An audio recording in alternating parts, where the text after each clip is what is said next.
नमस्कार दोस्तों, शाम के 7 बज चुके हैं और यूपी तक पर वक्त है मुद्दे की बात का। घोसी उपचुनाव की वोटिंग में ठीक 2 हफ्ते का वक्त बचा है, लिहाजा प्रचार ने तेजी पकड़ ली है।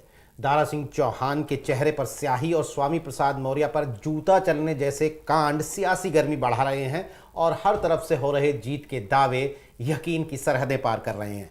घोसी उपचुनाव सरकार बनाने बिगाड़ने का चुनाव तो नहीं है, लेकिन धारणा यानी परसेप्शन बनाने और बिगाड़ने का चुनाव जरूर है। और इस परसेप्शन की 2024 के लोकसभा चुनाव से पहले हर पार्टी को भरपूर जरूरत है। अखिलेश यादव की पार्टी के उम्मीदवार सुधाकर सिंह के समर्थकों का दावा है कि वो मुस्लिम, दलित, ठाकुर और यादव वोट के गठजोड़ के साथ बीजेपी से बहुत आगे हैं। अब बीजेपी की अगर बात करेंगे तो बीजेपी के उम्मीदवार तो हैं दारा सिंह चौहान, लेकिन सुर्खियां ज्यादा बटोरते हैं ओम प्रकाश राजभर, क्योंकि यह माना जाता है कि ओम प्रकाश राजभर का वहां खासा असर है। ओम प्रकाश राजभर घोसी के दौरे पर थे और इस दौरान उन्होंने यूपी तक से बात की। अपनी बातचीत में उन्होंने अपनी जीत के दावे, अखिलेश यादव की पार्टी के हार के प्रेडिक्शन, ये तमाम समीकरण हमें समझाए जो उनके दावों को सही साबित कर सकते हैं और अखिलेश यादव की हार की वजह है। ये उनके दावे क्या हैं, क्या थे, आप सुनिए जरा अपनी स्क्रीन पर। यही समाजवादी पार्टी के लोग रामचल राजभर को लतियाते हुए लाद के ले गए थे 2 जून, याद है ना? 2 जून 95 को लतियाते हुए ले गए थे।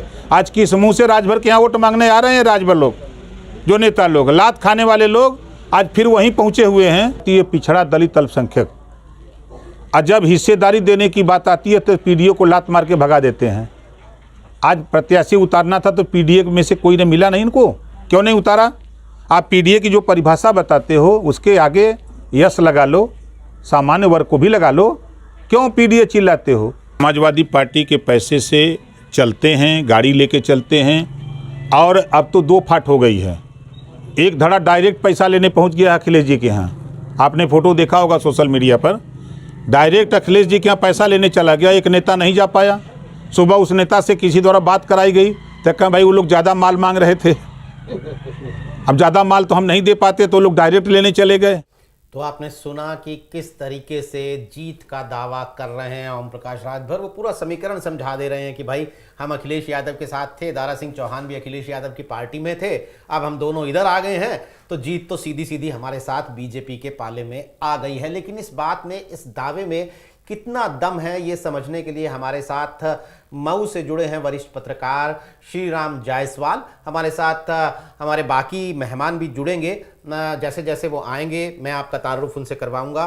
फिलहाल श्री राम जायसवाल जी से हम पहला सवाल लेते हैं। श्री राम जी, फिलहाल घोसी उपचुनाव कहां खड़ा है?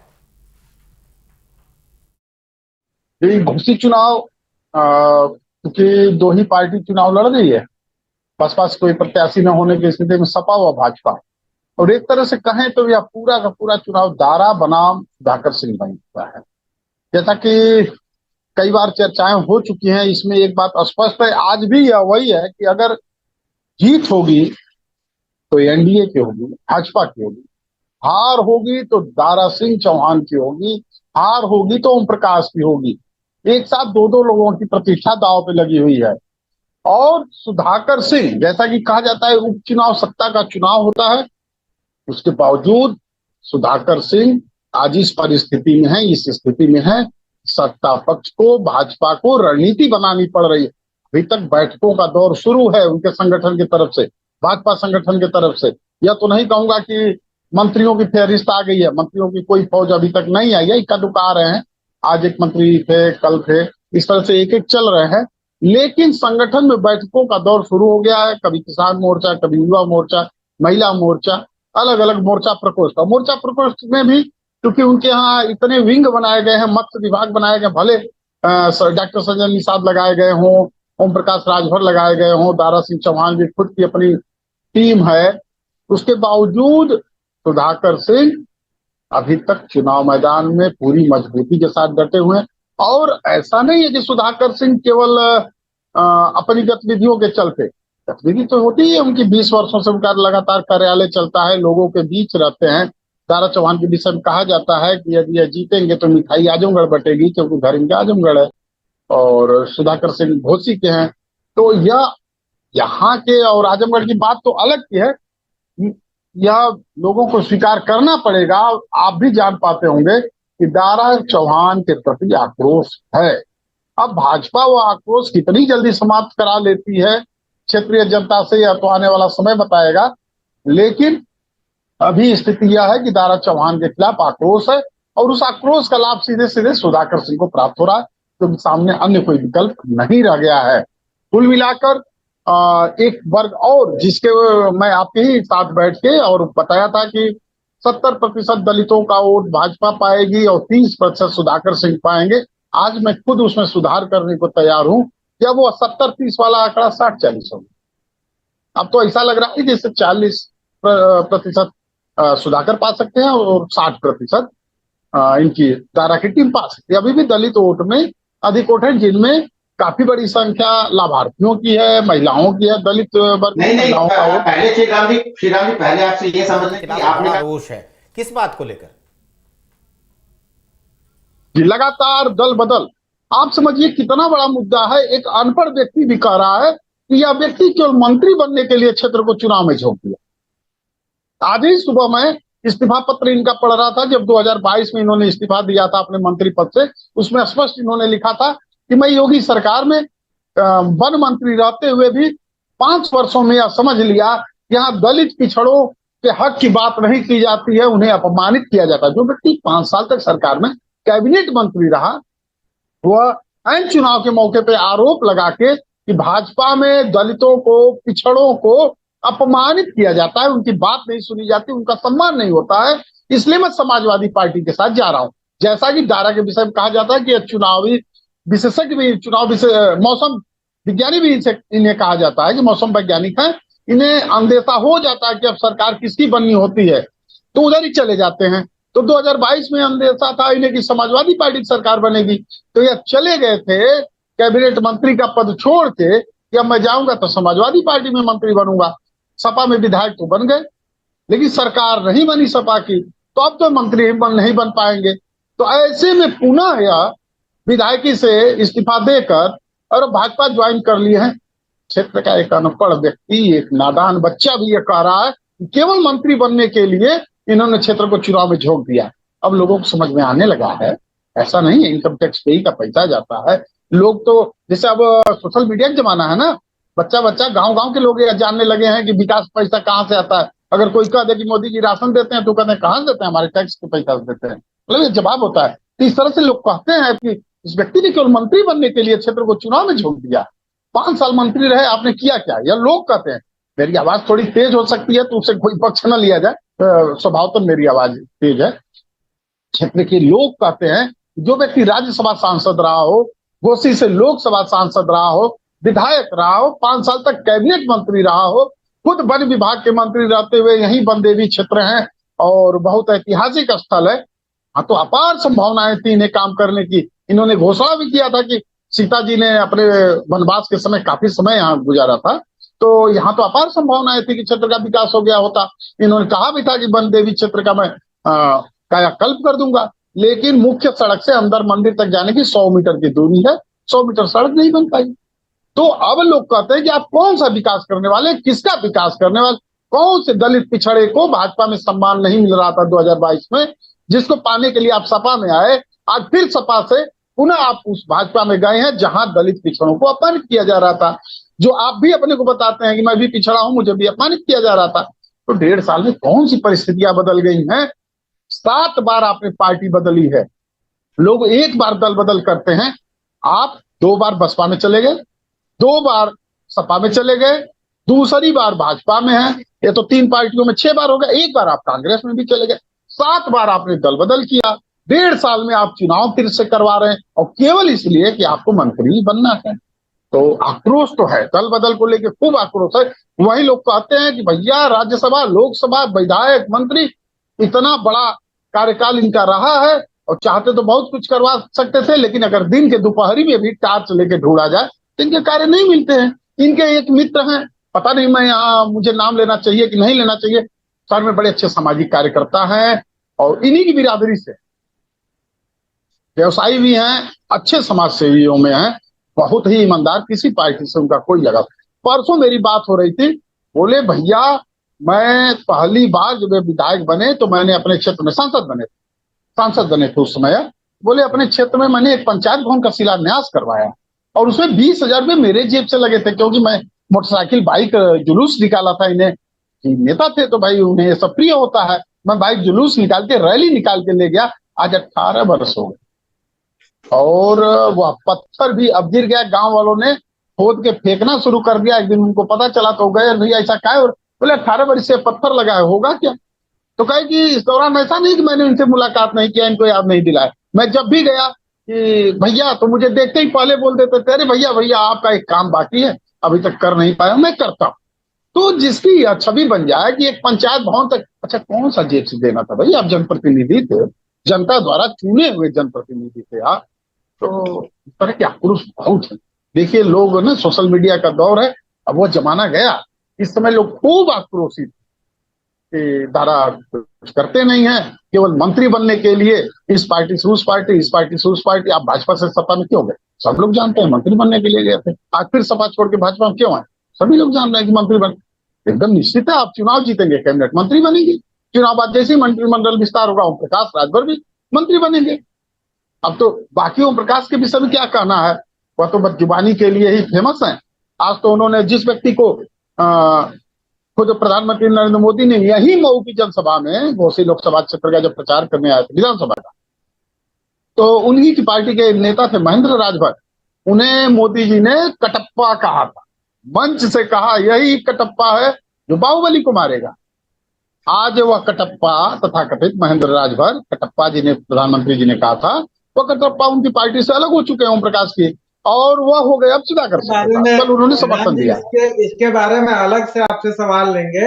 ये बड़ा महत्वपूर्ण विषय से चाहते हैं कि जमीन पर कटप्पा की क्या भूमिका है और वो कितने असरदार हैं। उससे पहले चूंकि हमारे दर्शक हमें लगातार कई सारे प्लेटफॉर्म पर देख रहे हैं, यूट्यूब पर हम लाइव हैं, यूट्यूब पर हमने अपने दर्शकों से एक सवाल पूछा है। सीधा सवाल है कि क्या घोसी में अपनी सीट बचा पाएंगे अखिलेश यादव? जब हम ये कह रहे हैं कि अपनी सीट, तो इसका मतलब है कि चूंकि ये दारा सिंह चौहान समाजवादी पार्टी के प्रत्याशी थे 2022 में, तो ये सीट सपा के खाते की सीट है। इस वजह से हम ये दर्शकों से सवाल पूछ रहे हैं कि क्या अखिलेश अपनी सीट घोसी में बचा पाएंगे? जवाब हाँ या ना में देना है। नीरज जी, बहुत सारे कमेंट्स आ रहे हैं जिसमें कुछ तो पार्टी समर्थक हैं जो बीएसपी जिंदाबाद, सपा जिंदाबाद के नारे लगा रहे हैं। जय सिंह एक हमें देख रहे हैं जो लिख रहे हैं कि सुधाकर सिंह जीत रहे हैं। कार्तिक सिंह एक हमें देख रहे हैं जो कह रहे हैं सुधाकर सिंह जीत रहे हैं। ये सिंह वाला जो एक फैक्टर है वहां पर कि सिंह लोग किसके साथ में है, ये भी महत्वपूर्ण है। एक हैंडल है टाटा आईपीएल हाइलाइट्स, वो लगातार एक ही कमेंट किए जा रहे हैं कि एक ही पार्टी एक ही रंग, मरते दम तक हम है बीएसपी के संग। अब इस चुनाव में बीएसपी न लड़ते हुए क्या भूमिका में है, मायावती न लड़ते हुए किस भूमिका में है, ये भी हम आपसे जानना चाहेंगे। फिलहाल हमारे दर्शकों से अपील है कि इस पोल में ज़्यादा से ज़्यादा संख्या में हिस्सा लें और इसका जो रिजल्ट है जब नीरज जी डिबेट को ख़त्म करेंगे तो जैसी परिपाटी है अंत में बताएंगे। नीरज जी आप कुछ पूछना चाह रहे हैं? सुधाकर जी एक माफ कीजिएगा श्रीराम जी, एक बात ये बड़ी थी कि जब सुधाकर सिंह को खड़ा किया अखिलेश यादव ने, तो ये एक सवाल बड़ा उठा कि उन्होंने क्षत्रिय समाज के एक उम्मीदवार को खड़ा कर दिया है, जबकि यहाँ पर तो सामने जो है वो एक ओबीसी कैंडिडेट है। तो ये घोसी सीट जो है वो अनारक्षित सीट है, ये रिजर्व कैटेगरी की सीट नहीं है। इसके बावजूद भी बार बार जो है वो रिजर्व कैटेगरी पे आमतौर पर आप खड़ा करते हैं रिजर्व कैटेगरी का उम्मीदवार। तो इस बात को लेकर क्या ऐसी कुछ रिपोर्ट्स हैं क्या कि इस बात को लेकर जो वहाँ के ये ठाकुर ब्राह्मण भूमियार समुदाय के वोटर हैं उनमें नाराजगी है कि भैया यहाँ पर भी आप रिजर्व कैटेगरी का उम्मीदवार खड़े करोगे तो हमारा नंबर कब आएगा? और ये बात सुधाकर सिंह के पक्ष में जा रही है। जी नहीं, मैं बता दूं कि रिजर्व कैटेगरी तो हमें लगता है कि केवल अनुसूचित जाति वाली होती है। दारा चौहान ओबीसी है, तो रिजर्व कैटेगरी तो नहीं हो पा रही है, लेकिन यह है लेकिन ये यहाँ से मतलब एक सामान्य जनरल कैटेगरी का कैंडिडेट नहीं खड़ा किया गया। अब जनरल के प्रति मैं आता हूं, दारा चौहान को ही बार बार वहां से प्रत्याशी बनाया जाना यह वाकई चर्चा का विषय रहता है क्षेत्र में कि मतलब यहाँ दारा चौहान और फागू चौहान ही चुनाव लड़ते रहेंगे तो बाकी हम कब लड़ेंगे। इसको लेके तमाम भाजपाई बगावत भी करते रहे। एक हमें लगता है कि 2017 विधानसभा चुनाव में योगेंद्र राय करके थे, पार्टी के बड़े टिकट के प्रबल दावेदार थे, वह पार्टी छोड़ दिए, बागी चुनाव लड़ गए, 2-2.5 हजार वोट पाए, और लेकिन फिर से अब भाजपा में आ गए। तो इस तरह के होते हैं, लेकिन आप समझ रहे हैं कि भाजपा में महत्व ही नहीं दिया जाएगा। आप निकले बाहर, जैसे सिंबल छोड़ के 2.5 हजार वोट पाए, तो फिर किस मुंह से आएंगे भाई, क्या करेंगे। लेकिन शीर्ष नेतृत्व को पार्टी का कार्यकर्ता या आम जनमानस, आम जनता, आम उम्मीदवार यह संदेश देना चाहता है इस चुनाव में कि आप ऊपर से थोपिए मत। दारा अपनी जाति के नेता केवल अपने लिए हैं, इसका प्रमाण रहा कि 2022 चुनाव में जो राजभर, जो चौहान दारा के लिए साइकिल पर वोट मांग रहा था घोसी विधानसभा क्षेत्र में, वहीं ठीक सटे हुए मधुबन में रामविलास चौहान के लिए, फूल के लिए प्रचार कर रहा था, कमल के फूल के लिए। तो हम कैसे कहें कि दारा चौहान जो हैं वह चौहानों के नेता हैं? वह तो व्यक्तिगत हुए ना। अगर वो चौहानों के नेता होते तो रामविलास चौहान बगल में मधुबन से लड़ रहे थे, वहां भी सपा को वोट दिए होते चौहान बिरादरी के लोग, वहां तो चौहान बहुत अधिक थे। लेकिन दारा के साथ कई बातें हैं जो सोशल मीडिया पर चल रही। मैं आपको बता दूं कि मधुबन के विधायक है रामविलास चौहान, राज्यपाल फागू चौहान के पुत्र हैं। वह चुनावी मैदान, वह मऊ छोड़ के चले गए हैं मध्य प्रदेश चुनाव में किसी विधानसभा क्षेत्र के प्रभारी बनाए। यह पार्टी का निर्णय होगा। लेकिन लोकल में यह चर्चा शुरू हो गई है कि दारा ने फागू चौहान को, रामविलास चौहान को बहुत भला बुरा कहा था 2022 के चुनाव में, इसलिए रामविलास चौहान कन्नी काट लिए, और चौहान बिरादरी के जो फागू के पक्ष के लोग हैं वह नाराज हो गए। यह क्या है क्या नहीं है, लेकिन जो चर्चा है मैं आपको ईमानदारी पूर्वक बता, वहीं तमाम ऐसे भी छात्र हैं, अभी नहीं है सारी चर्चाएं तो हमारे दर्शक जानना चाह रहे हैं, यही तो लोकल एलिमेंट है। तो हाँ, दूसरा बात भी बता दूं कि यह भी नहीं है कि सभी क्षत्रिय सुधाकर सिंह को वोट देंगे। क्षत्रियों की तरफ से भी एक चर्चा चल रही है कि यही अखिलेश थे, जब उपचुनाव सुधाकर सिंह लड़ रहे थे तो सिंबल देना भूल गए, तब निर्दल हो गए थे ना सुधाकर सिंह। बिल्कुल। वहीं 2022 में टिकट देना भूल गए, टिकट उन्होंने दारा चौहान को दे दिया। और अब जब सीधे सीधे अपरोक्ष रूप से एक मंत्री के सामने चुनाव लड़ना है, सत्ता से चुनाव लड़ना है, तो सुधाकर सिंह को वोट दे दिए, या तो शहीद करने के लिए वोट दिया। क्षत्रियों का भी एक तर्क है साहब, जो यहाँ चर्चा चल रही है वो मैं बता रहा हूँ। लोग कह रहे हैं कि दारा चौहान के पास तो तमाम वोटों के ठेकेदार लाइन लगा के खड़े हो गए, फाइनेंसर खड़े हो गए, क्योंकि उन्हें पता है कि चुनाव बाद ही तुरंत दारा कैबिनेट मंत्री बनने वाले हैं। सुधाकर सिंह क्या बनेंगे, वह तो केवल विधायक बनेंगे। तो यह दोनों पक्षों के तरफ से, पक्ष और विपक्ष की चर्चाएं चल रही हैं। जी मैं आपको कई सारे सवाल उपजे हैं श्री राम जी, चूंकि आप इतनी रोचक जानकारियां दे रहे हैं हमारे दर्शकों के लिए, और घोसी उपचुनाव पर सबकी निगाहें हैं। घोसी उपचुनाव इस समय ऐसा चुनाव बना पड़ा है जो कहा जा रहा है कि कम से कम उत्तर प्रदेश में वो 2024 के लिए एक नैरेटिव सेट करेगा, क्योंकि यहाँ पर अखिलेश का पीडीए दांव पर लगा हुआ है। उसी तरीके से एनडीए की जो राजभर को अपने तरफ तोड़कर मिलाने की जो भी कवायद रही, इस तरह की तमाम कवायद जो है वो भी दांव पर लगी हुई हैं। इसलिए ये जानना हमारे दर्शकों के लिए लगातार रोचक बना हुआ है कि आखिर घोसी में चल क्या रहा है। आपने एक बात कही श्री राम जी अपने चर्चा के दौरान कि जब पहले आप 70-30 दलित वोटों का बंटवारा मान रहे थे कि 70 बीजेपी के पक्ष में जा रहा है और 30 सपा के पक्ष में, अब आप 60-40 पर आ गए हैं। ये जो 10% का इधर उधर हो रहा है, ये क्यों हो रहा है, जरा इसको विस्तार से बताइए। जी, उस समय क्योंकि शुरुआती दौर था, बसपा प्रत्याशी नहीं उतारी, तो ऐसा लगता था कि दलित मत सभी भाजपा के साथ चले जाएंगे, अधिकांश पर 70 चले जाएंगे, 30 केवल सपा के साथ रहेंगे। लेकिन अब जैसे धीरे धीरे चुनाव बीतता जा रहा है और लोगों के रुझान सामने आ रहे हैं, उससे स्पष्ट हो रहा है। अगर मैं बसपा जिलाध्यक्ष की मानूं और बसपा से जुड़े लोगों की, जिनसे अक्सर प्राय चर्चाएं होती रहती हैं, तो उनका कहना है कि जब दारा जी ने 2017 में बसपा छोड़ी थी तो बहन जी को बहुत भला बुरा कहा। पार्टी को तो कहे ही थे, व्यक्तिगत भी बहन जी को बड़ा भला बुरा कहा था उन्होंने कि दरी पे बैठाती हैं, ये करती हैं, वो करती हैं, क्या करती हैं। तो खैर राजनीति में इतनी लंबी बातें किसी को याद नहीं रहती हैं, क्योंकि अभी तो ओम प्रकाश राजभर कह रहे थे कि भीख मंगवा देंगे, घंटा बजवा देंगे, गोरू चरवा देंगे, और फिर साथ में चल रहे हैं। तो मैं नहीं मानता कि राजनीति में इस तरह की बातें चलती। ज्यादातर जिस लाइन को कोट करते कहते चल सन्यासी मंदिर में, ये लाइन चल सन्यासी मंदिर में, जी जी जी जी जी। तो इस तरह की बातें होती रहती थी। लेकिन आज के समय में दलितों में से मुझे लग रहा है कि सपा की पैठ बढ़ रही है। भाजपा की जिस हिसाब से कब्जा होना चाहिए था अभी नहीं हो पा रहा है। हो सकता है रणनीति में माहिर है, आखिरी दम तक भाजपा चुनाव लड़के, बहुत इनके पास आनुषंगिक संगठन है, बहुत तीर हैं, सर्कस में भरे तीर होते हैं और चुनाव के माहिर लोग होते हैं, हर चुनाव बड़ी गंभीरता से लेते हैं। तो ऐसे में भाजपा कब क्या कर लेगी या तो आने वाला समय बताएगा, लेकिन फिलहाल यही स्थिति है कि 60-40 का आंकड़ा चल रहा है। जी अमित सर, ये बात जो आपकी है, देखिए अब तो चुनाव में जब वोटिंग होगा सामने खुल कर आएगी कि किस जाति समूह ने किस कैंडिडेट को कितना सपोर्ट किया। लेकिन आप बड़ी महत्वपूर्ण बात बोल रहे हैं, क्योंकि अगर अखिलेश यादव और समाजवादी पार्टी नीरज जिस डिबेट को सुन रहे होंगे तो उनकी बाछें खिल रही होंगी जो जो जो कहते हैं ना, शिलाल शुक्ल के शरीर में जहां कहीं भी हो वो खिल रही होंगी, क्योंकि अखिलेश यादव की पूरी कोशिश ही 2024 के लिए पिछड़े और दलित वोटों की है। वो एक तरह से मान के चल रहे हैं कि अल्पसंख्यक तो उनके साथ खड़ा है, जो कि 2022 में दिखाई दिया।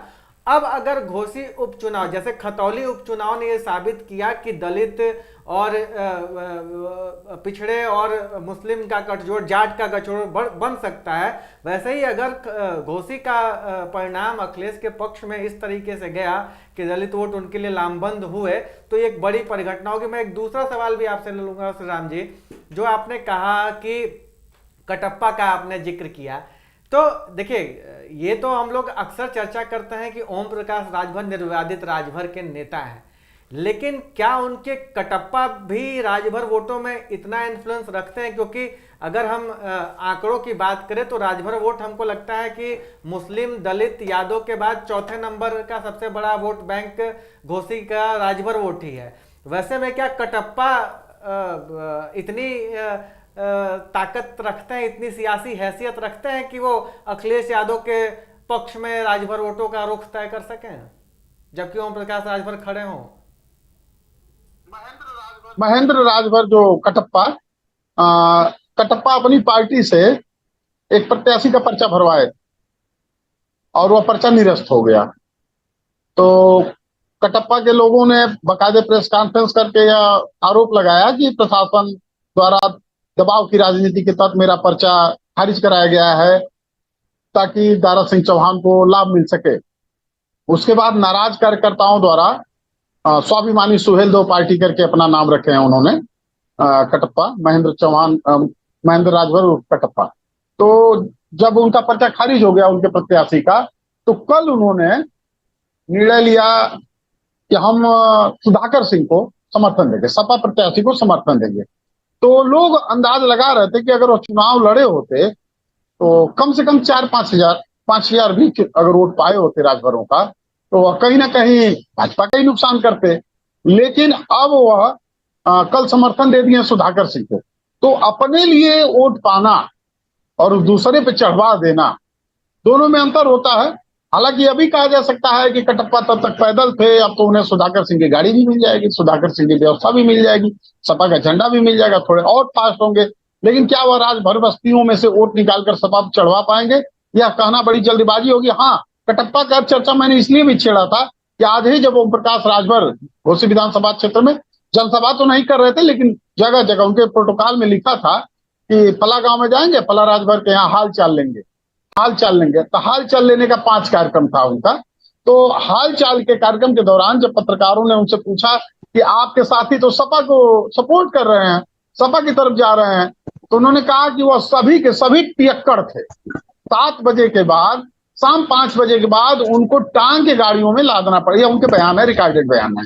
लोगों ने कहा कि वह साथी तो आपका बड़ा भरोसेमंद था, वह तो आपके साथ रहते थे, वह तो कटप्पा थे, महेंद्र राजभर थे। तो बोले अरे मैं जानता हूं ना, मेरे साथ रहा, इसीलिए मैं जानता हूं कि सब पियक्कड़ थे। शाम 5 बजे के बाद 4-4 लोग एक एक को पकड़ के और गाड़ी में ठूसते थे, तब जाते थे। सब क्या कर पाएंगे? तो इस तरह की बयानबाजी फिर आज ओम प्रकाश राजभर ने किया है। तो पता नहीं वो बौखलाहट में किए हैं या अपने स्वभावतन किए हैं, लेकिन कटप्पा के खिलाफ, जिसे प्रधानमंत्री ने कहा कटप्पा, कुछ लोकल पोर्टल वाले तो अभी चलाने लगे, जिसे प्रधानमंत्री ने कहा कटप्पा, उसे ओम प्रकाश ने कहा शाम को 5 बजे बाद पी के लुढ़क जाता है नाली में। इस तरह की बातें चल रही हैं। हालांकि लड़े होते महेंद्र राजभर की पार्टी से, अगर प्रत्याशी लड़ा होता तो शायद 4-5 हजार वोट लिया। तो बिल्कुल काफी रोचक बातें श्री राम जी ने की, जो वहां पर ग्राउंड रियलिटी है उसे लेकर। इस बीच हमारे साथ लखनऊ से दो मेहमान और जुड़े हैं। विजय उपाध्याय जो कि दैनिक भास्कर के उत्तर प्रदेश में ब्यूरो चीफ हैं, और साथ ही कुमार अभिषेक यानी हमारे यूपी तक के एडिटर और ब्यूरो चीफ उत्तर प्रदेश में। कुमार, अब मैं आपके पास आना चाहता हूं कि आज ओम प्रकाश राजभर ने यूपी तक से बातचीत की और उन्होंने एक दलील दी अपनी जीत के दावे की कि भैया चौहान वोट है और राजभर वोट है। ये वोट 40,000 वोट है जो अब सीधा बीजेपी में आ गया है मेरे साथ और दारा सिंह चौहान के साथ। तो अगर सपा को 1 लाख वोट पिछली बार मिला था तो उसमें से 40,000 वोट निकाल दीजिए और सपा तो बस इतने से समीकरण से ही हार जा रही है। आपको क्या लगता है, क्या बात इतनी सीधी है ब्लैक एंड व्हाइट में? ओम प्रकाश राजभर के दावे में कितना दम दिखता है? ये ठीक है, उनका कैलकुलेशन तो सीधा सीधा दिखाई देता है कि भाई 1,18,000 वोट अगर समाजवादी पार्टी को मिला है या 1,08,000 वोट, तो उसमें से आप इनके हिसाब से 40,000 वोट निकाल दीजिए। लेकिन वो 55-56,000 वोट जो बसपा को मिला था वो फिर कहाँ जाएगा? एक समीकरण ये भी तो कहता है ना कि फिर मुसलमानों का एक बड़ा तबका ऐसा है जिसने कि बसपा को वोट किया था, वो वोट फिर सपा की तरफ जाएगा। देखिए, माहौल तो वहां बिल्कुल कांटे का चुनाव है, इसमें आज के समय में कांटे का चुनाव है। और अगर आप लोगों से बात करेंगे तो लोग वहां समाजवादी पार्टी को एज भी देते हुए दिख रहे हैं। और उसकी वजह ये नहीं है कि समीकरण, उसकी वजह ये है बार बार जो दारा सिंह चौहान है उनका पाला बदलना, इस वजह से लोग नाराज हैं। लोगों की एक और नाराजगी, उनको सपा छोड़ करके भाजपा आकर के दोबारा चुनाव में जाना पड़ रहा है। तो लोग जो है बहुत इस चीज को पसंद नहीं करते। लेकिन जिस समीकरण की तरफ बात उन्होंने की है, अब ये बात तो बिल्कुल साफ है कि देखिए बीजेपी वो कभी बहुत कह सकते हैं उर्वर जमीन बीजेपी के लिए रही नहीं है। बीजेपी का एक खास वोट हुआ करता था जिसमें आप उसमें वहां के सवर्णों का वोट मान लें, वहां के आप जो बनिया बिरादरी है उसका वोट मान लें, शहरी वोट मान लें। लेकिन अगर वहां यादव, मुसलमान, जो ऐसी बिरादरियां रही हैं, ये वोट या तो सपा के साथ हुआ करती थी या फिर जो चौहान या राजभर या जो दलित हैं ये बसपा के वोट हुआ करते थे और मुसलमान। लेकिन 14 के बाद से समीकरण बदले हैं। 14 के बाद से पिछले 9 सालों में समीकरण में बहुत बदलाव आया है। बीजेपी वहां अपने तरीके से चुनाव लड़ना बीजेपी ने शुरू किया है। फागू चौहान, ये तमाम लोगों को बीजेपी ने अपने साथ जोड़ा है। तो अब समीकरण बिल्कुल बदला हुआ है। अगर मुसलमान और यादव एक साथ हैं तो आप देखिए फिर राजभर और जो चौहान है उन्हें भी आप एक साथ जोड़ के देख सकते हैं। इसके अलावा अगर आप देखें तो जो ठाकुर बिरादरी है या जो राजपूत है उनकी तादाद जितनी भी है उसमें भी लोग ये कह रहे हैं कि अभी भी नाराजगी के बावजूद अभी भी 50-50 होने की उम्मीद है, जैसा कि लोग कह रहे हैं। इसके अलावा अगर आप देखें तो जो आम वर्ग है वो निश्चित तौर पर विद्रोही स्वभाव का तब जरूर होता है जब बेवजह उसके सर पर कोई चुनाव लाद दिया जाता है, और ये चुनाव लादा गया है। लेकिन मुझे लगता है कि आज के समय में अगर आप लोगों से बात करें तो एज समाजवादी पार्टी को दिखाई देता है, इसमें कोई दो राय नहीं है। राह चलते लोग आपको कहेंगे कि इस बार जो है सपा को देंगे। लेकिन जैसे जैसे चुनाव नजदीक आएगा वैसे वैसे चुनाव की जो स्थितियां हैं वो बदलती हैं। और हम लोगों ने उत्तर प्रदेश में ये देखा है कि लगता है कि ये चुनाव बिल्कुल सपा के साथ जा रहा है, लेकिन जब रिजल्ट आता है तो कुछ और होता है। तो आज के समय में प्रिडिक्ट कर देना ये कि समाजवादी पार्टी जीत ही जाएगी, ये थोड़ा मुश्किल है। लेकिन समाजवादी पार्टी को एज साफ तौर पर दिखाई देता है आज के समय में। यही वजह है कि आप देखिए, चाहे राजभर हो या फिर दारा सिंह चौहान हो, इनका वोट बैंक बड़ा है उस इलाके में। और ये लोग दिन रात इसीलिए मेहनत कर रहे हैं कि उनका वोट बैंक वहां ना बिखरे, न टूटे। और आने वाले समय में अभी चुनाव चढ़ा नहीं है, मुझे लगता है कि धीरे धीरे जब चुनाव चढ़ेगा तो और जो पिक्चर है बड़ी साफ होती जाएगी, क्रिस्टल क्लियर होगी। बिल्कुल, विजय जी भी हमारे साथ जुड़े हैं। विजय जी, सीधा सवाल पहले तो मैं कि आपको घोसी चुनाव अभी क्या स्थिति लगती है वहां पर, क्या जमीनी हकीकत है घोसी उपचुनाव की? देखिए, जमीनी हकीकत तो अभिषेक जी ने बता दिया है जो जमीनी हकीकत है। लेकिन अब इसके आगे क्या है?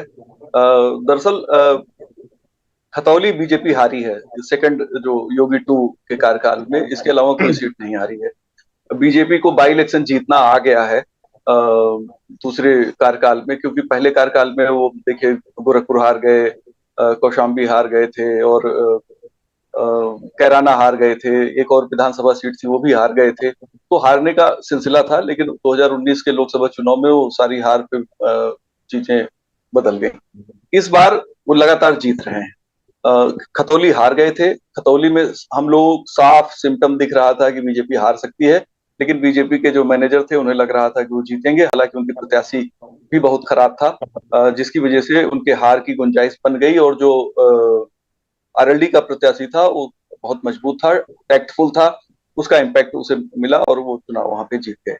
अब आप देखिए घोसी में क्या है। घोसी में सुधाकर सिंह जमीनी नेता है, इसमें दो राय नहीं है, लेकिन दारा सिंह चौहान भी जमीनी नेता है, एक लंबा कार्यकाल है और उनकी स्वीकार्यता ठीक ठाक है। यानी यहाँ पलड़ा जो है बराबर उस पर बैठता है। अब दूसरी बात आती है कि ऑर्गेनाइजेशन, बीजेपी ने पूरी अपनी ऑर्गेनाइजेशन वहां झोंक रखी है। उनका ये लिटमस टेस्ट है, बल्कि एसिड टेस्ट मैं कहूंगा। वो इसे एसिड टेस्ट में अगर वो कहीं बीजेपी हारती है तो लोकसभा चुनाव के सारे समीकरण ध्वस्त हो जाएंगे, उस पर बहुत बड़ी बहस खड़ी हो जाएगी और जो इनका मोस्ट बैकवर्ड कास्ट का जो कॉम्बिनेशन है उसको लेके सवाल खड़ा होगा। चौहान, राजभर और दूसरे वहीं से ए.के. शर्मा जी भी मंत्री हैं जो भूमिहार समाज से हैं और उनका अपना काफी अच्छा नेटवर्क वहां बताते हैं मऊ में। तो कई चीजें हैं जो बीजेपी के लिए समस्याएं हैं। तो जाहिर है अगर इन चुनौतियों को बीजेपी समझ रही है, उसे एड्रेस करेगी, तो शायद बीजेपी इस चुनाव को अंततोगत्वा जीत लेगी। लेकिन क्योंकि देखिए आज के जमाने में आप हर बूथ पे काउंट कर सकते हैं, अगर आपके वास्तव में बूथ कमेटी वहां पे काम कर रही है या पन्ना प्रमुख काम कर रहे हैं, तो टिप्स पे होता है कि एक पन्ने के कितने लोग हमारे साथ हैं, कितने लोग हमारे खिलाफ हैं, और वोट डलाते समय हम अपने लोगों का वोट जरूर डलवा दें। तो जब आप कैलकुलेट करके वोट डलवा सकते हैं तो चुनाव आप जीत सकते हैं। अगर आप कैलकुलेट करके, ये देखिए हाईटेक है, 21वीं सदी का चुनाव है और सोशल मीडिया का पेनिट्रेशन इतना स्ट्रांग है, आप अपने मोबाइल के जरिए भी किसी के वोटर लिस्ट का कुछ भी डिटेल निकाल सकते हैं। तो ये चीजें अगर बीजेपी समझेगी तो बीजेपी वहां थोड़ी मेहनत करेगी। अगर इन चीजों को बीजेपी नहीं समझेगी तो निश्चित तौर पे उनके सामने एसिड टेस्ट है और साथ में उनकी साख दांव पे है और साथ में दारा सिंह चौहान नहीं, उनको नुकसान नहीं होने वाला है, नुकसान बीजेपी का होने वाला है। उनका जो मोस्ट बैकवर्ड कास्ट का समीकरण है उस पर बहुत बड़ा सवाल खड़ा हो जाएगा। इसके अलावा अगर सुधाकर सिंह जीतते हैं तो जो क्षत्रिय समाज बीजेपी के साथ बताया जाता है उसको लेके भी सवाल खड़े हैं। जी, काफी महत्वपूर्ण बातें बताई विजय सर आपने। हालांकि क्षत्रिय समाज का भी एक पॉइंट ये है कि बड़ा वोटर समूह वहाँ बहुत बड़ा नहीं है घोसी में। नहीं, लेकिन फिर भी जो है, आपसे लंबी चर्चा की है, हम आपके पास फिर आएंगे सवाल लेकर। उससे पहले मैं कुमार अभिषेक जी से थोड़ी एक ग्राउंड रियलिटी आपकी सवाल है उसके बारे में एक फौरी तौर पर एक सवाल लेना चाहूंगा। कुमार जी, एक चर्चा ये निकल कर आई, राम जी ने कहा कि जब शुरुआत में चुनाव लगा वहाँ घोसी में, तो जब बसपा अपना कैंडिडेट नहीं दे रही थी तो हुआ कि 70% दलित मतदाता बीजेपी की तरफ जाता दिख रहा है और 30% दलित मतदाता सुधाकर सिंह यानी समाजवादी पार्टी की तरफ जाता दिख रहा है। आज उन्होंने खुद को करेक्ट किया है, उन्होंने कहा है कि अब ये आंकड़ा 60-40 का हो गया है, यानी सुधाकर सिंह थोड़ा बढ़त बनाते हुए नजर आ रहे हैं। आपका क्या मानना है या आपके पास किस तरह की रिपोर्ट आ रही है? चूंकि बसपा मैदान में नहीं है और घोसी का जातिगत समीकरण ऐसा है कि दलित मतदाता वहां जीत और हार तय करने वाले हैं, तो आपको अभी सुधाकर सिंह या समाजवादी पार्टी किस पोजीशन में खड़ी नजर आती है अगर दलित मतदाताओं की बात करें तो? देखिए अमीश, मेरा मानना है इस चुनाव को लेकर कि ये दलित मतदाता ही है जो जीत और हार तय करने जा रहा है। देखिए सबके अपने अपने वोट लगभग फिक्स हैं, लेकिन ये दलित मतदाता इस बार मुझे लगता है कि ऐसा वोटर है जिसके पास गया वही इस चुनाव को जीता। एक चीज जो हुई वो मुझे लगता है कि 2019 का जो चुनाव है उसका एक ऑफशूट मुझे समझ में आता है, और वो ये कि अखिलेश और मायावती जब मिले तो एक एकता हुई, एक दिखाने की भी एकता कह लीजिए या यूं कह लीजिए कि एक एकता दोनों के बीच में हुई, जहां कई जगह पर वो ग्राउंड पर दिखा, कई जगह पर नहीं दिखा।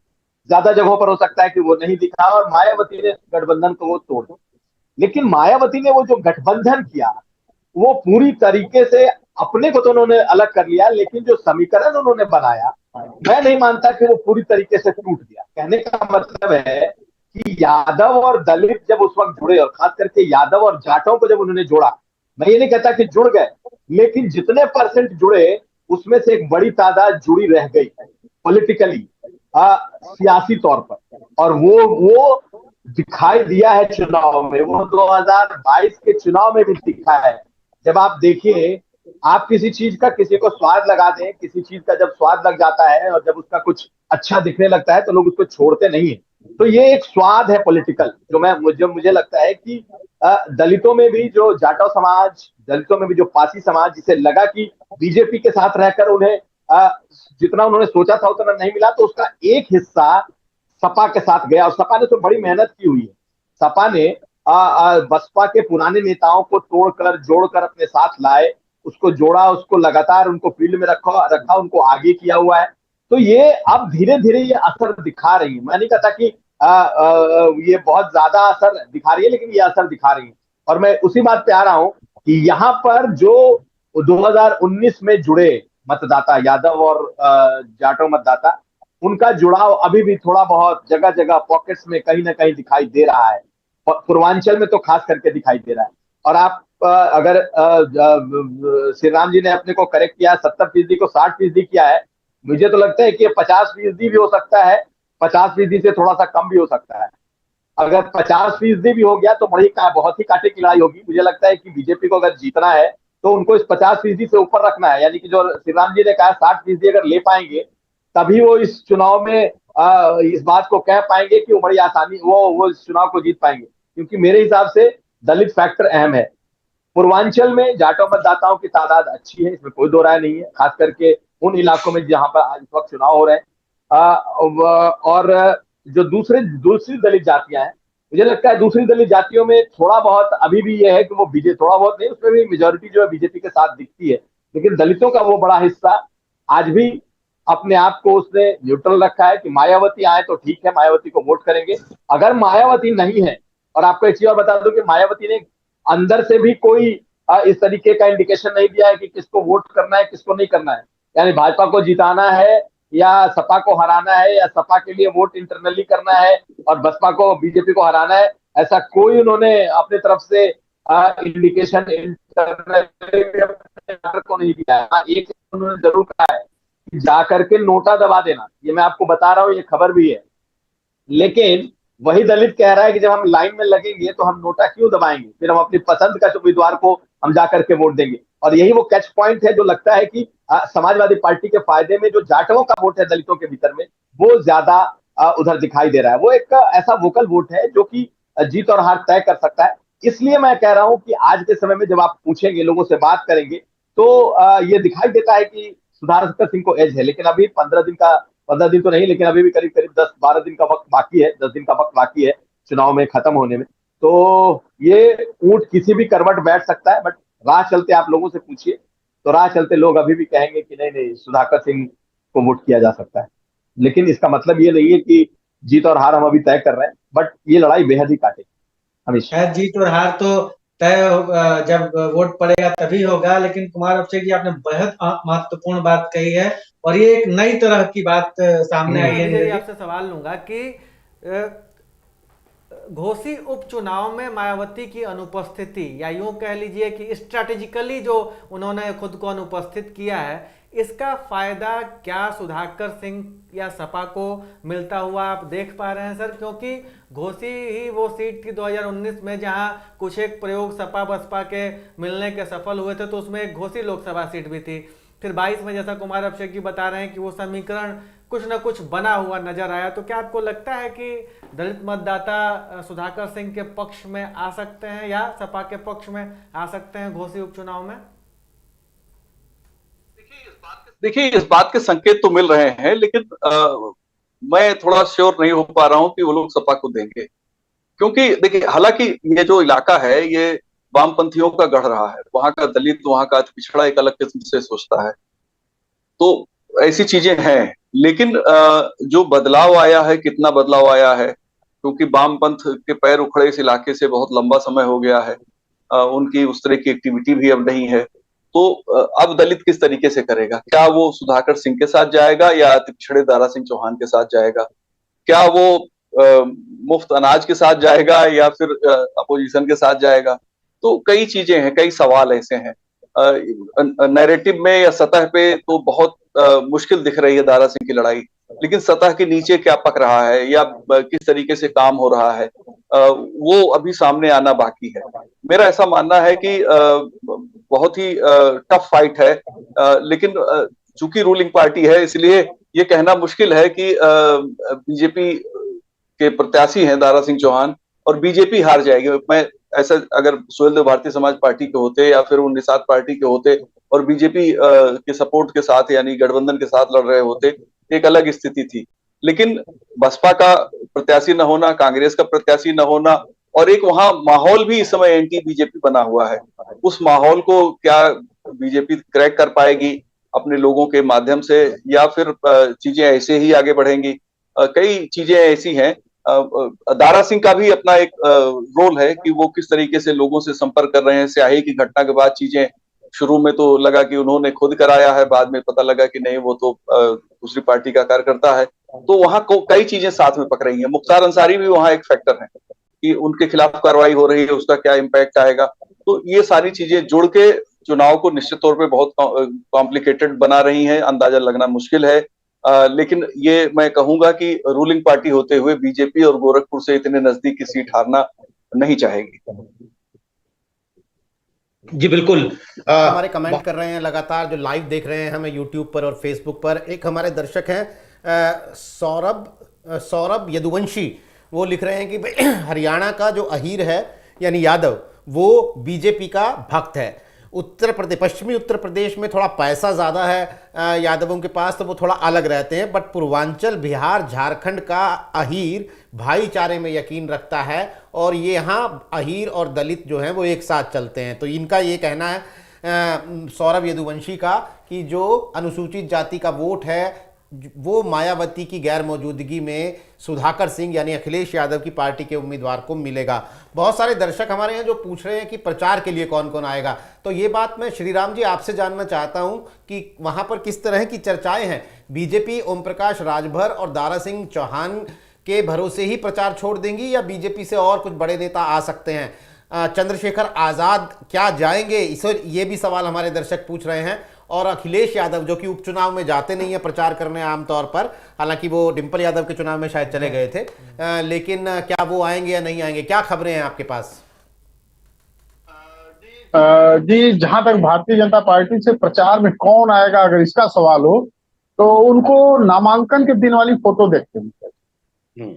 नामांकन के दिन उप मुख्यमंत्री ब्रजेश पाठक, कैबिनेट मंत्री AK शर्मा, कैबिनेट मंत्री अनिल राजभर, डॉक्टर संजय निषाद, ओम प्रकाश राजभर और दानिश आजाद अंसारी, कौन नहीं आया? आधे दर्जन से अधिक मंत्री, सहयोगी दलों के सभी लोग, आशीष पटेल, मतलब पटेल भी आए, निषाद भी आए, राजभर भी आए, चौहान भी आए, राय साहब भी आए, बाबू साहब भी आए, कौन बचा, पाठक जी भी आए।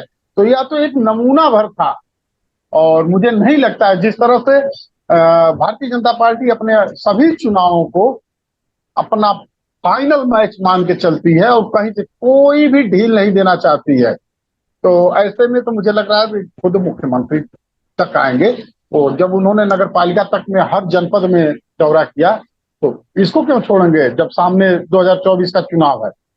उनकी तरफ से सभी लोग आएंगे और मुख्यमंत्री भी आएंगे, या मेरा उम्मीद है। और तमाम पार्टियों की जब बैठक चल रही थी उसी बैठक के तर्ज पे देखते आज ओम प्रकाश भी उतारेंगे। जाइए लोगों का बस्तियों में घूम घूम कर हाल चाल लीजिए, हाल चाल ले रहे हैं। तो बीजेपी कोई कोर कसर छोड़ने वाली नहीं है, सभी कील काटे दुरुस्त किए जा रहे हैं। संगठन के लोगों को बैठाकर बैठकें की जा रही है, अलग अलग मंडल वाइज लोगों को नियुक्त कर दिया जा रहा है प्रभारी। जिले के पदाधिकारी अब मंडल देख रहे हैं। मंडल माने भाजपा में मंडल ब्लॉक स्तर के पदाधिकारी को करते हैं। तो इस तरह से कील काटे दुरुस्त किए जा रहे हैं। उस दिन मैंने कहा अमित सर कि नहीं, आपने कहा कि राजीव राय सपा के बड़े नेता हैं, तो आपने कहा कि मैंने कहा था कि नहीं वो तो दिखते नहीं है, तो आप चौक से पड़े थे कि अरे आपने तो बड़ी खबर दे दी। तो मैं आपको फिर बता दूं राजीव राय जी अमेरिका में चले गए और इसमें है नहीं, जबकि सपा की उनको जरूरत थी तो वो भी नहीं है। भाजपा की तरफ से सभी लोग आएंगे चुनाव मैदान में। मुझे नहीं लगता कि चुनाव प्रचार में कोई कमी छोड़ेंगे। अखिलेश अगर नहीं आते हैं, हालांकि आना न जाना मुझे नहीं लगता है कि उनके आने से कोई फर्क पड़ेगा, या नहीं आने से कोई फर्क पड़ेगा, या मुझे लगता है। और मुझे इसलिए लगता है, जिनको यह लगता हो कि नहीं यार दलित जो है वह सपा के पक्ष में मतदान कर, नहीं, ऐसा नहीं है। मैं दोबारा करेक्ट कर दूं, दारा से बड़ी नाराजगी लोगों को। यह हार होगी तो भाजपा की हार नहीं होगी, यह हार होगी तो दारा चौहान की हार होगी। लोग दारा चौहान से नाराज हैं, न कि भाजपा से नाराज हैं।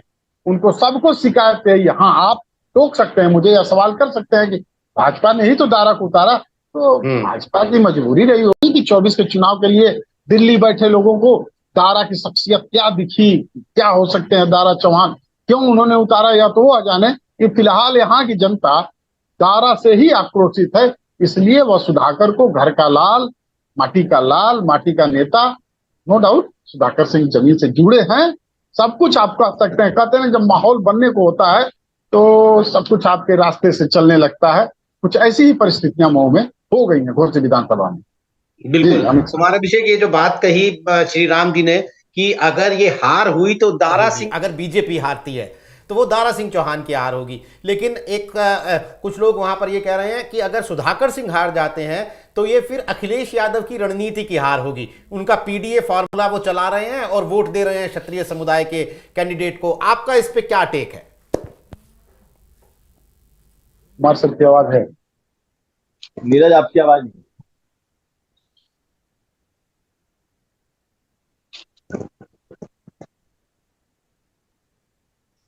अमीश आपको मिल रही है आवाज?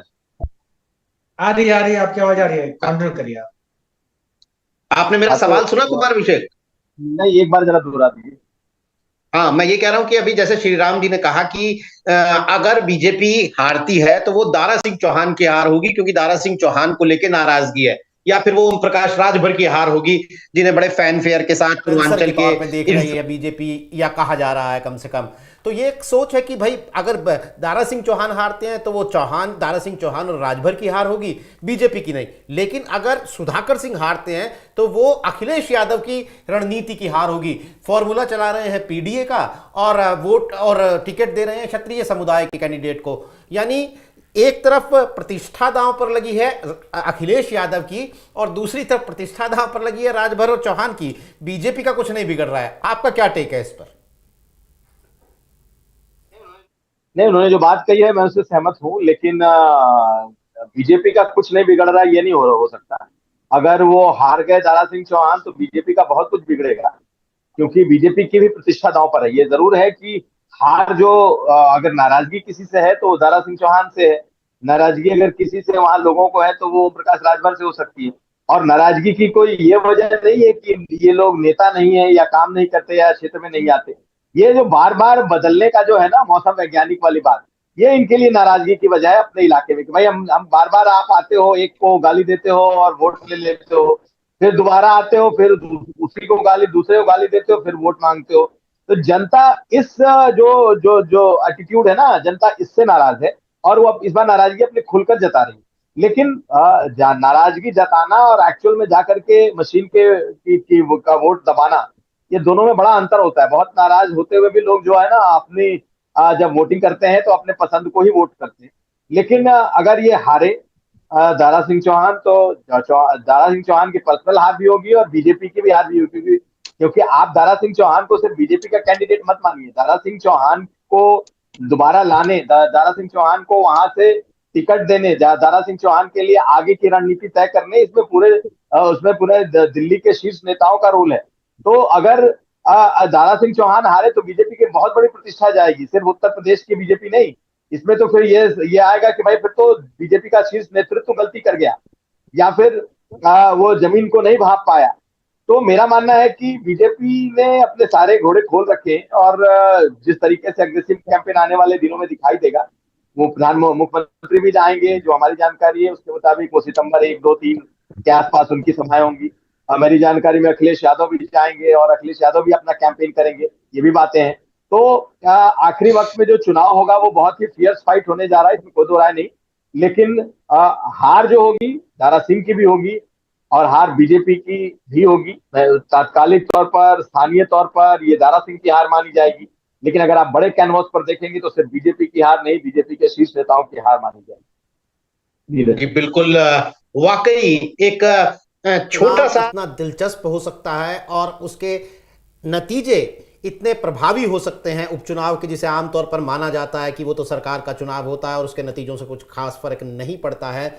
इन तमाम धारणाओं को घोसी उपचुनाव तोड़ता हुआ दिख रहा है। 2024 के लोकसभा चुनाव से पहले उत्तर प्रदेश का ये एक विधानसभा का उपचुनाव बहुत कुछ तय करेगा आने वाले दिनों में। वो बीजेपी की प्रतिष्ठा हो, अखिलेश यादव की रणनीति हो, ओम प्रकाश राजभर का प्रभाव हो और मायावती की रणनीति हो, ये तमाम चीज़ें तय की जाएंगी। और ख़ास तौर पर इंडिया INDIA विपक्षी गठबंधन भी किस तरीके से आगे काम करेगा, ये भी शायद इस चुनाव के नतीजों से हमें कुछ अंदाज़ा मिलेगा। आज कार्यक्रम में शिरकत करने के लिए श्री राम जी, कुमार अभिषेक, विजय जी, आप सभी का बहुत बहुत शुक्रिया। तमाम दर्शकों का आभार। आज के लिए नमस्कार।